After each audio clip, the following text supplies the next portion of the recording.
Friends, MR ಲರ್ಡ್ಸ್ ಇನ್ Kannada YouTube ಚಾನಲ್ಗೆ ತಮಗೆಲ್ಲರಿಗೂ ಪ್ರೀತಿಯ ಸ್ವಾಗತ. ಇವತ್ತಿನ ಈ ಒಂದು ವಿಡಿಯೋದಲ್ಲಿ ನಾನು ನಿಮಗೆ ತಿಳಿಸ್ಕೊಡ್ತಾ ಇದ್ದೀನಿ ಅಂತಂದರೆ, ಇಲ್ಲಿ ನೋಡಿ ಏನಪ್ಪ ಅಂದರೆ ರೈಲ್ವೆ ಇಲಾಖೆಯಿಂದ ಸ್ಪೋರ್ಟ್ಸ್ ಕೋಟಾದಲ್ಲಿ ಇಲ್ಲಿ ಹೊಸ ಹುದ್ದೆಗಳ ನೇಮಕಾತಿ ಆರಂಭವಾಗಿದೆ. ಈ ಹುದ್ದೆಗಳಿಗೆ ಅರ್ಜಿಯನ್ನು ಸಲ್ಲಿಸಬೇಕಾದ್ರೆ ನೀವು ಯಾವ ರೀತಿ ಶೈಕ್ಷಣಿಕ ಅರ್ಹತೆಯನ್ನು ಮುಗಿಸಿರಬೇಕು ಮತ್ತು ಈ ಹುದ್ದೆಗೆ ಅರ್ಜಿಯನ್ನು ಸಲ್ಲಿಸುವುದು ಹೇಗೆ, ಹಾಗೆ ಆಯ್ಕೆ ಪ್ರಕ್ರಿಯೆ ಯಾವ ರೀತಿ ನಡೆಯುತ್ತೆ ಮತ್ತು ಅರ್ಜಿ ಶುಲ್ಕ ಎಷ್ಟಿರುತ್ತೆ, ಸಂಪೂರ್ಣ ಮಾಹಿತಿ ಈ ವಿಡಿಯೋದಲ್ಲಿ ನಿಮಗೆ ಹೇಳ್ಕೊಡ್ತಾ ಹೋಗ್ತೀನಿ. ಮಿಸ್ ಮಾಡದೆ ವಿಡಿಯೋ ಕೊನೆವರೆಗೂ ನೋಡಿ. ಹಾಗೆ ವಿಡಿಯೋ ಇಷ್ಟ ಆದರೆ ಲೈಕ್ ಮಾಡಿ ಮತ್ತು ನೀವೇನು ನಮ್ಮ ಚಾನಲ್ಗೆ ಸಬ್ಸ್ಕ್ರೈಬ್ಗಳಂದರೆ ಸಬ್ಸ್ಕ್ರೈಬ್ ಆಗಿ ಪಕ್ಕದಲ್ಲಿರುವಂಥ ಬೆಲ್ ಐಕಾನ್ ಒತ್ತಿ. ಮುಂದೆ ನಾವು ಯಾವುದೇ ಸೆಂಟ್ರಲ್ ಗೌರ್ಮೆಂಟ್ ಹಾಗೆ ಸ್ಟೇಟ್ ಗೌರ್ಮೆಂಟ್ ಆಗಿದ್ದರೂ ಕೂಡ ನಿಮಗೆ ನಮ್ಮ ಚಾನಲಲ್ಲಿ ಮೊದಲಿಗೆ ಸಿಗುತ್ತೆ. ಅದಕ್ಕಾಗಿ ಮಿಸ್ ಮಾಡದೆ ಸಬ್ಸ್ಕ್ರೈಬ್ ಮಾಡಿ. ಹಾಗೆ ಈ ವಿಡಿಯೋ ಕೆಳಗಡೆ ಡಿಸ್ಕ್ರಿಪ್ಷನಲ್ಲಿ ವಾಟ್ಸಪ್ ಚಾನಲ್ ಲಿಂಕ್ ಮತ್ತು ಟೆಲಿಗ್ರಾಮ್ ಚಾನಲ್ ಲಿಂಕ್ ಇರುತ್ತೆ, ಅದರ ಮೇಲೆ ಕ್ಲಿಕ್ ಮಾಡಿ ಜಾಯ್ನ್ ಆಗಿ. ಯಾಕಂದರೆ ಯೂಟ್ಯೂಬ್ನಲ್ಲಿ ವಿಡಿಯೋ ಬರೋದಕ್ಕೂ ಮುಂಚೆ ನಿಮಗೆ ಅದರಲ್ಲೂ ಕೂಡ ಸಂಪೂರ್ಣ ಮಾಹಿತಿ ಸಿಗುತ್ತೆ. ಇನ್ನೊಂದೇನಪ್ಪ ಅಂದರೆ KPTCL ಹುದ್ದೆಗೆ ಯಾರ್ಯಾರು ಅರ್ಜಿನ ಸಲ್ಲಿಸಿದ್ರು ಅವರಿಗಾಗಿ ಸಪ್ರೇಟ್ ಗ್ರೂಪನ್ನು ಮಾಡಿದ್ದೀವಿ. ಅದು ಕೂಡ ಇಲ್ಲಿ ಈ ವಿಡಿಯೋ ಕೆಳಗಡೆ ಡಿಸ್ಕ್ರಿಪ್ಷನಲ್ಲಿ ಇರುತ್ತೆ. ಯಾಕಂದರೆ ಅದರಲ್ಲಿ ಜಾಯ್ನ್ ಆಗಿ. ಯಾಕಂದರೆ ಏನಪ್ಪ ಅಂದರೆ ನಿಮಗೆ KPTCLನ ಪ್ರತಿಯೊಂದು ಲೇಟೆಸ್ಟ್ ಅಪ್ಡೇಟ್ಗಳು ಅದರಲ್ಲಿ ಸಿಗುತ್ತೆ. ಆಗ ವಿಡಿಯೋ ಮಾಡೋಕ್ಕಾಗಲ್ಲ, ಅದಕ್ಕಾಗಿ ಅದನ್ನು ಗ್ರೂಪ್ ಮಾಡಿದ್ವಿ. ಅದರಲ್ಲಿ ನಿಮಗೆ ಸಂಪೂರ್ಣ ಮಾಹಿತಿ ಸಿಗುತ್ತೆ. ಅದಕ್ಕಾಗಿ ಅದು ಕೂಡ ಅದರಲ್ಲಿ ಕೂಡ ಜಾಯ್ನ್ ಆಗಿ. ಈಗ ಈ ಒಂದು ಏನಪ್ಪ ಅಂದರೆ ಗ್ರೂಪ್ C ಹುದ್ದೆಗಳ ನೇಮಕಾತಿ ಆರಂಭವಾಗಿದೆ. ಈ ಹುದ್ದೆಗಳಿಗೆ ಅರ್ಜಿಯನ್ನು ಸಲ್ಲಿಸಬೇಕಾದ್ರೆ ಇಲ್ಲಿ ನೋಡ್ತಾ ಹೋಗಿ, ನಾರ್ತ್ ಸೆಂಟ್ರಲ್ ರೈಲ್ವೆ ಪ್ರಯಾಗರಾಜ್ದಲ್ಲಿ ಖಾಲಿ ಇರುವ ವಿವಿಧ ಹುದ್ದೆಗಳನ್ನು ಕ್ರೀಡಾ ಕೋಟಾದಡಿಯಲ್ಲಿ ನೇಮಕಾತಿ ಮಾಡಿಕೊಳ್ಳಲು ರೈಲ್ವೆ ನೇಮಕಾತಿ ಸೆಲ್ ಅಧಿಕೃತ ಅಧಿಸೂಚನೆ ರೈಲ್ವೆ ಸ್ಪೋರ್ಟ್ಸ್ ಕೋಟಾ ರಿಕ್ರೂಟ್ಮೆಂಟ್ 2024 ಅನ್ನು ಬಿಡುಗಡೆ ಮಾಡಿದೆ. ಅರ್ಹ ಮತ್ತು ಆಸಕ್ತ ಅಭ್ಯರ್ಥಿಗಳು ಆನ್ಲೈನ್ ಮೂಲಕ ಅರ್ಜಿಯನ್ನು ಸಲ್ಲಿಸಲು ಅವಕಾಶ ಕಲ್ಪಿಸಿಕೊಡಲಾಗಿದೆ. ಹಾಗೆ ಇಲ್ಲಿ ನೋಡ್ತಾ ಹೋಗಿ, ಈ ನೇಮಕಾತಿಗೆ ಅರ್ಜಿ ಸಲ್ಲಿಸಲು ಅಧಿಕೃತ ಜಾಲತಾಣದ ಮೂಲಕ ಅರ್ಜಿ ಸಲ್ಲಿಸಲು ಅವಕಾಶವನ್ನು ಕಲ್ಪಿಸಲಾಗಿದೆ. ಈ ಒಂದು ಹುದ್ದೆಗೆ ಅರ್ಜಿ ಸಲ್ಲಿಸುವ ಲಿಂಕ್ ಬೇಕಂದರೆ ನನ್ನ ವಿಡಿಯೋ ಕೆಳಗಡೆ ಡಿಸ್ಕ್ರಿಪ್ಷನ್ನಲ್ಲಿ ಇರುತ್ತೆ, ಅದರ ಮೇಲೆ ಕ್ಲಿಕ್ ಮಾಡಿ ನೀವು ಡೈರೆಕ್ಟಾಗಿ ಅರ್ಜಿಯನ್ನು ಸಲ್ಲಿಸಬಹುದು. ಹಾಗೆ ನೋಡಿ, ಈ ಒಂದು ಹುದ್ದೆಗೆ ಅರ್ಜಿ ಸಲ್ಲಿಸಲು ಬೇಕಾದ ವಿದ್ಯಾರ್ಹತೆ, ವಯೋಮಿತಿ ಹಾಗೆ ಪ್ರಮುಖ ದಿನಾಂಕಗಳು ಎಲ್ಲ ಕೂಡ ನಿಮಗೆ ಈ ವಿಡಿಯೋದಲ್ಲಿ ಹೇಳ್ಕೊಡ್ತಾ ಹೋಗ್ತೀನಿ ನೋಡಿ. ಮೊದಲಿಗೆ short view of RRC NCR sports Kota ನೋಡ್ತಾ ಹೋಗಿ. ಸಂಸ್ಥೆ ಹೆಸರು ರೈಲ್ವೆ ರಿಕ್ರೂಟ್ಮೆಂಟ್ ಸೆಲ್ ಮತ್ತು ನಾರ್ತ್ ಸೆಂಟ್ರಲ್ ರೈಲ್ವೆ ಮತ್ತು ಪ್ರಯಾಗ್ರಾಜ್. ಇಲ್ಲಿ ಹುದ್ದೆ ಹೆಸರುಗಳನ್ನು ನೋಡ್ತಾ ಹೋದರೆ ವಿವಿಧ ಹುದ್ದೆಗಳನ್ನು ಕರೆಯಲಾಗಿದೆ. ಇದು ಸ್ಪೋರ್ಟ್ಸ್ ಕೋಟಾದ ಅಡಿಯಲ್ಲಿ. ಹಾಗೆ ಇಲ್ಲಿ ಒಟ್ಟು ವೇಕೆನ್ಸಿಗಳನ್ನು ನೋಡ್ತಾ ಹೋಗಿ 46 ಹುದ್ದೆಗಳ ನೇಮಕಾತಿ ಆರಂಭವಾಗಿದೆ. ಇವುಗಳಿಗೆ ನೀವು ಆನ್ಲೈನ್ ಮೂಲಕ ಅರ್ಜಿಯನ್ನು ಸಲ್ಲಿಸಬಹುದು. ಹಾಗೆ ಜಾಬ್ ಲೊಕೇಶನ್ ಬಂದುಬಿಟ್ಟು ಆಲ್ ಓವರ್ ಇಂಡಿಯಾದಲ್ಲಿರುತ್ತೆ. ನೀವು ಯಾವುದೇ ರಾಜ್ಯದವರು ಆಗಿದ್ದರೂ ಕೂಡ ಈ ಹುದ್ದೆಗಳಿಗೆ ಅರ್ಜಿಯನ್ನು ಸಲ್ಲಿಸಬಹುದು.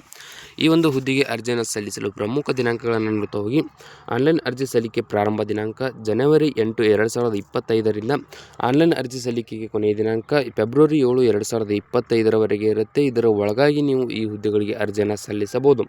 ಈ ಜನವರಿ 8 ಅಂದರೆ ಹಿಂದೆ ಈ ಒಂದು ಹುದ್ದೆಗೆ ಅರ್ಜಿಯನ್ನು ಸಲ್ಲಿಸುವ ಪ್ರಕ್ರಿಯೆ ಆರಂಭವಾಗಿದೆ. ಮಿಸ್ ಮಾಡದೆ ಅರ್ಜಿಯನ್ನು ಸಲ್ಲಿಸಿ. ಹಾಗೆ ಯಾರ್ಯಾರು ಸ್ಪೋರ್ಟ್ಸ್ ಕೋಟಾದ ಅಡಿಯಲ್ಲಿ ಸರ್ಟಿಫಿಕೇಟನ್ನು ಪಡ್ಕೊಂಡಿದ್ದಾರೋ ಅವರಿಗೆ ಕೂಡ ಶೇರ್ ಮಾಡಿ, ಅವರಿಗೆ ತುಂಬ ಸಹಾಯವಾಗುತ್ತೆ. ಇಲ್ಲಿ ನೋಡ್ತಾ ಹೋಗಿ, ಶೈಕ್ಷಣಿಕ ಅರ್ಹತೆ. ಈ ಒಂದು ಹುದ್ದೆಗೆ ಅರ್ಜಿಯನ್ನು ಸಲ್ಲಿಸಲು ನೋಡ್ತಾ ಹೋಗಿ, ಇಲ್ಲಿ ಏನಪ್ಪ ಅಂದರೆ 10ನೇ ತರಗತಿ ಜೊತೆಗೆ ITI ಪಾಸ್ ಮಾಡ್ಕೊಂಡಿರಬೇಕು. ಹಾಗೆ ಇಲ್ಲಿ GPA 1900ರಿಂದ 2000ವರೆಗೆ. ಇಲ್ಲಿ ಏನಪ್ಪ ಅಂದರೆ 7th CPC pay matrix level.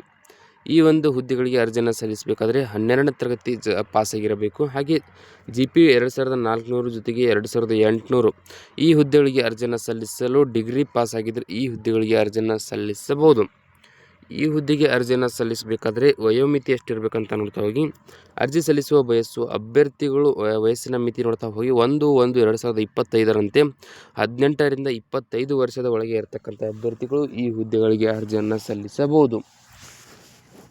ಹಾಗೆ ಆಯ್ಕೆ ಪ್ರಕ್ರಿಯೆ ನೋಡಿ, ಕ್ರೀಡೆಗಳ ಪ್ರಯೋಗಗಳು ಅಂದರೆ ಟ್ರಯಲ್ಸ್ ಇರುತ್ತೆ ಮತ್ತು ಮೌಲ್ಯಮಾಪನ ಅಂದರೆ assessment of sports achievements etcetera ಈ ಆಧಾರಿತವಾಗಿ ಅಭ್ಯರ್ಥಿಗಳನ್ನು ಆಯ್ಕೆ ಮಾಡಿಕೊಳ್ಳಲಾಗುತ್ತದೆ. ಇಲ್ಲಿ ಯಾವುದೇ ರೀತಿ ನಿಮಗೆ ಫಿಸಿಕಲ್ ಇರುವುದಿಲ್ಲ, ಮೆಡಿಕಲ್ ಇರುವುದಿಲ್ಲ ಮತ್ತು ಎಕ್ಸಾಮ್ ಇರುವುದಿಲ್ಲ. ಕರೆಕ್ಟಾಗಿ ನೋಡ್ಕೊಳ್ಳಿ. ಹಾಗೆ ಅರ್ಜಿ ಶುಲ್ಕ ನೋಡ್ತಾ ಹೋಗಿ, SC ST X servicemen PWDS ಮತ್ತು ಮಹಿಳಾ ಅಭ್ಯರ್ಥಿಗಳಿಗೆ 250 ರೂಪಾಯಿ ಇರುತ್ತೆ. ಉಳಿದ ಎಲ್ಲ ವರ್ಗಕ್ಕೆ ಸೇರಿದ ಅಭ್ಯರ್ಥಿಗಳಿಗೆ 500 ರೂಪಾಯಿ ಇರುತ್ತೆ. ನೀವು ಅರ್ಜಿಯನ್ನು ಹಾಕುವಾಗ ಕರೆಕ್ಟಾಗಿ ನೋಡಿಕೊಂಡು ಅರ್ಜಿ ಶುಲ್ಕವನ್ನು ಪೇ ಮಾಡಿ. ಹಾಗೆ ನೋಡ್ತಾ ಹೋಗಿ, ಈ ಒಂದು ಹುದ್ದೆಗೆ ಅಪ್ಲಿಕೇಶನ್ ಹಾಕೋದು ಹೇಗೆ ಅಂತ ಹೇಳ್ತಾ ನೋಡಿ. ಮೊದಲು ನೀವು ಅಧಿಕೃತ ವೆಬ್ಸೈಟ್ ಅಂದರೆ ನನ್ನ ವಿಡಿಯೋ ಕೆಳಗಡೆ ಡಿಸ್ಕ್ರಿಪ್ಷನಲ್ಲಿ ಅಫಿಷಿಯಲ್ ವೆಬ್ಸೈಟ್ ಇರುತ್ತೆ, ಅದರ ಮೇಲೆ ಕ್ಲಿಕ್ ಮಾಡಿದ ನಂತರ ಏನಪ್ಪ ಅಂದರೆ ಇಲ್ಲಿ ಮುಖಪುಟದಲ್ಲಿ ನೋಟಿಫಿಕೇಶನ್ ಅಂತ ಒಂದು ಆಪ್ಷನ್ ಕಾಣುತ್ತೆ, ಅದರ ಮೇಲೆ ಕ್ಲಿಕ್ ಮಾಡಿದ ನಂತರ ಅಲ್ಲಿ ನಿಮಗೆ recruitment against sports Kota open advertisement employment notice ಅಂತ ಮತ್ತೊಂದು ಆಪ್ಷನ್ ಕಾಣುತ್ತೆ, ಅದರ ಮೇಲೆ ಕ್ಲಿಕ್ ಮಾಡ್ಕೊಳ್ಳಿ. ಕ್ಲಿಕ್ ಮಾಡಿದ ನಂತರ ನಿಮಗೆ ಮತ್ತೊಂದು ಹೊಸ ಪೇಜ್ ಓಪನ್ ಆಗುತ್ತೆ. ಓಪನ್ ಆದ ನಂತರ ಅಲ್ಲಿ ರಿಜಿಸ್ಟ್ರೇಷನ್ ಆಗಿ ನೀವು ಆಲ್ರೆಡಿ ರಿಜಿಸ್ಟ್ರೇಷನ್ ಆಗಿದ್ದರೆ ಲಾಗಿನ್ ಮಾಡ್ಕೊಳ್ಳಿ. ಲಾಗಿನ್ ಮಾಡ್ಕೊಂಡ ನಂತರ ಅಲ್ಲಿ ನಿಮಗೆ ಆನ್ಲೈನ್ ಅರ್ಜಿ ಫಾರ್ಮ್ ಏನು ಶೋ ಆಗುತ್ತೆ. ಅದನ್ನು ನಿಮಗೆ ಏನೇನು ಡಾಕ್ಯುಮೆಂಟ್ಸ್ಗಳನ್ನು ಕೇಳುತ್ತೋ ಅವುಗಳನ್ನು ಕರೆಕ್ಟಾಗಿ ಫಿಲ್ ಮಾಡಿ. ಫಿಲ್ ಮಾಡಿದ ನಂತರ ಅಲ್ಲಿ ಏನು ಅರ್ಜಿ ಶುಲ್ಕ ಪಾವತಿಸಿ ಅಂತ ಬರುತ್ತೆ. ಅರ್ಜಿ ಶುಲ್ಕವನ್ನು ನಿಮ್ಮ ಕ್ಯಾಟಗರಿಯವರಿಗೆ ಎಷ್ಟಿದೆ ಅದನ್ನು ನೋಡಿಕೊಂಡು ನೀವು ಅರ್ಜಿ ಶುಲ್ಕವನ್ನು ಪಾವತಿಸಿ. ಹಾಗೆ ಕೊನೆಯದಾಗಿ ಒಂದು ಬಾರಿ ಪರಿಶೀಲಿಸಿಕೊಂಡು ಅಂದರೆ ಚೆಕ್ ಮಾಡಿಕೊಂಡು ಕರೆಕ್ಟ್ ಇದೆಯೋ ಇಲ್ಲೋ ಅಂತ ಚೆಕ್ ಮಾಡಿಕೊಂಡು ನೀವು ಸಬ್ಮಿಟ್ ಮೇಲೆ ಕ್ಲಿಕ್ ಮಾಡಿದರೆ ಸಾಕು, ನಿಮ್ಮ ಒಂದು ಅಪ್ಲಿಕೇಶನ್ ಸಕ್ಸಸ್ ಆಗುತ್ತೆ. ಈ ಒಂದು ಹುದ್ದೆಗೆ ಅರ್ಜಿ ಸಲ್ಲಿಸುವ ಲಿಂಕ್ ನನ್ನ ಡಿಸ್ಕ್ರಿಪ್ಷನ್ನಲ್ಲಿರುತ್ತೆ. ಕ್ಲಿಕ್ ಮಾಡಿ ಡೈರೆಕ್ಟಾಗಿ ಅರ್ಜಿಯನ್ನು ಸಲ್ಲಿಸಿ. ಹಾಗೆ ಯಾರ್ಯಾರು ಸ್ಪೋರ್ಟ್ಸ್ ಕೋಟಾದಲ್ಲಿ ಇಲ್ಲಿ ಸರ್ಟಿಫಿಕೇಟನ್ನು ಪಡ್ಕೊಂಡಿದ್ದಾರೋ ಅಂಥವ್ರಿಗೆ ಶೇರ್ ಮಾಡಿ, ಅವರಿಗೆ ತುಂಬ ಸಹಾಯ ಆಗುತ್ತೆ. ಈ ವಿಡಿಯೋದಲ್ಲಿ ಇಷ್ಟೇ ಇರುತ್ತೆ. ವಿಡಿಯೋದಲ್ಲಿ ನಿಮ್ಗೆ ಏನಾದರೂ ಡೌಟ್ ಇದ್ದರೆ ಕಮೆಂಟ್ ಮಾಡಿ. ಹಾಗೆ ನೀವು ನಮ್ಮ ಚಾನಲ್ಗೆ ಸಬ್ಸ್ಕ್ರೈಬ್ ಆಗಿಲ್ಲ ಸಬ್ಸ್ಕ್ರೈಬ್ ಆಗಿ, ಪಕ್ಕದಲ್ಲಿರುವಂಥ ಬೆಲ್ ಐಕಾನ್ ಒತ್ತಿ. ಮುಂದೆ ನಾವು ಯಾವುದೇ ವಿಡಿಯೋ ಬಿಟ್ಟರೆ ನಿಮಗೆ ಅಂತ ನೋಟಿಫಿಕೇಶನ್ ಬರುತ್ತೆ. ಹಾಗೆ ಈ ವಿಡಿಯೋ ಕೆಳಗಡೆ ಡಿಸ್ಕ್ರಿಪ್ಷನಲ್ಲಿ ವಾಟ್ಸಪ್ ಚಾನಲ್ ಲಿಂಕ್ ಮತ್ತು ಟೆಲಿಗ್ರಾಮ್ ಚಾನಲ್ ಲಿಂಕ್ ಇರುತ್ತೆ. ಅದರ ಮೇಲೆ ಕ್ಲಿಕ್ ಮಾಡಿ ಜಾಯ್ನ್ ಆಗಿ, ಯಾಕಂದರೆ ಅದರಲ್ಲೂ ಕೂಡ ನಿಮಗೆ ಸಂಪೂರ್ಣ ಮಾಹಿತಿ ಸಿಗುತ್ತೆ.